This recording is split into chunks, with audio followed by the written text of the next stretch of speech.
Olá, colegas, tudo bem? Estou fazendo esse vídeo para falar para vocês, tá? Que eu recomendo esse livro aqui, tá? História Moderna e Contemporânea, tá? Do Antônio Pedro, da editora Moderna. Por que eu estou falando isso? Porque lembre que eu fiz o vídeo sobre a história antiga, história moderna, ficou faltando a contemporânea. Então, o de história moderna foi mais de 3 horas. O de história contemporânea, com certeza, ia ser umas 6 horas de vídeo. E eu precisei viajar, eu viajei para minha terra natal, Belém do Pará. E lá eu fiz alguns vídeos, mas é mais vídeos para ficar de lembrança do passeio, né? Eu fui passear lá, rever minha família que mora lá. Fui na UFPA, na faculdade, resolvi algumas coisas, aproveitei e fiz um vídeo breve, né, para mostrar alguns lugarzinhos que tem lá, bonitinho, legal, que lembra, né, aquele tempo. E mostrei para vocês aí, eu postei aqui no YouTube.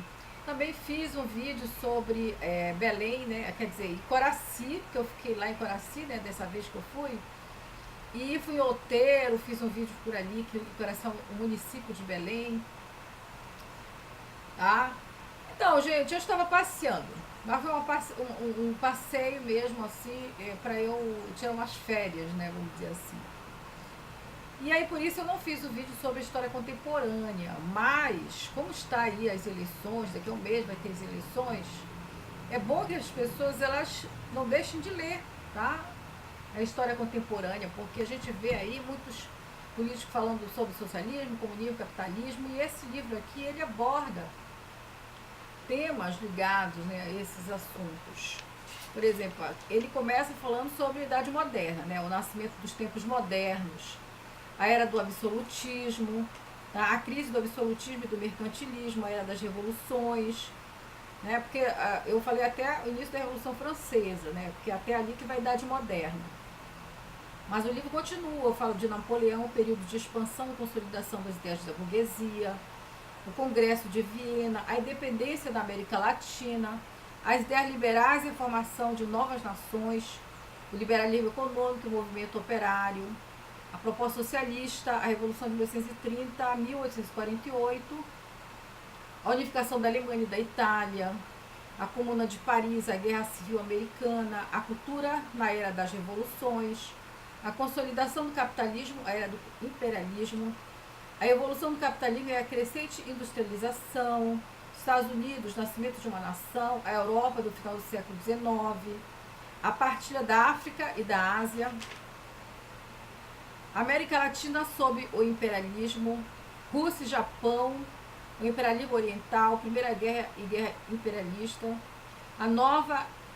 o novo equilíbrio mundial, o entre guerras, a era das crises, porque teve a Primeira e a Segunda Guerra Mundial, né?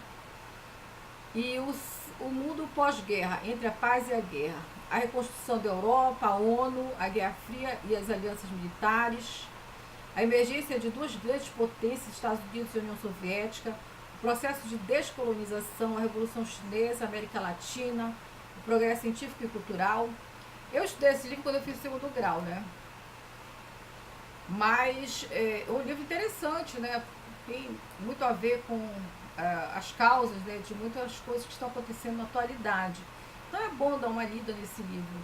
E eu recomendo para vocês, né, que chegou agora o período de eleições, e a gente vê muito assim, o Brasil é o país que está implantando o comunismo, o país capitalista, socialista. Tipo, olha, o Brasil, né, a gente vê hoje em dia uma estrutura meio que comunista mesmo, né?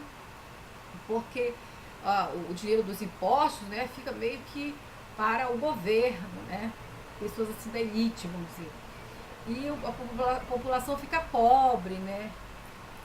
Mas aí se colocou, tá? Uma intensificação comercial, né? Nas relações comerciais tem um capitalismo, né? Que de repente a população consegue sobreviver, né?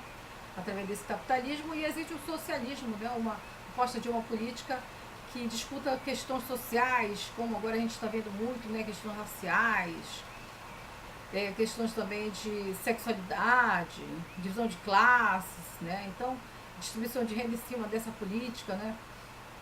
E essa relação com o exterior, como se o exterior fizesse o software e implantasse aqui no Brasil, e condiciona o Brasil a seguir, né, uma agenda, né, para servir, né, os interesses, tá, os interesses políticos, né, desses blocos que são os países do primeiro mundo, que existe uma relação de dependência, né.